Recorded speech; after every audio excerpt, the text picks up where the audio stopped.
Bill, talk to us about this losing streak in oil. Does it continue? I don't think there's anybody out there that would have said you got 12 losing days in a row in a direct line about a $20 move. There is a big level of support here. I'm watching, and where everybody called oil in a bear market, I don't necessarily think it's a bear market until it closes below 57.50. So I'm watching that area today through the close. You've got a tremendous amount of volume that has come in here today. I mean, in 10 minutes around the open of the New York Stock Exchange, you saw amount of volume that you normally see on an inventory day. So, volume is defined by, or capitulation is defined by volume.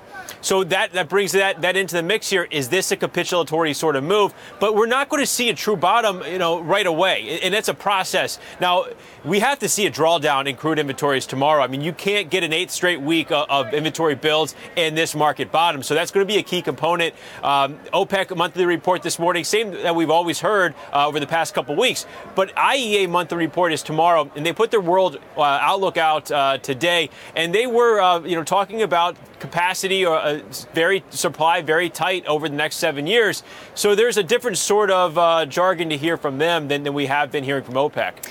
I want to ask you about the US dollar as well. It's a little softer right now in the session, but even the likes of Janet Yellen was drawing attention to the stronger US dollar. Bill, what's your intermediate term outlook for the dollar?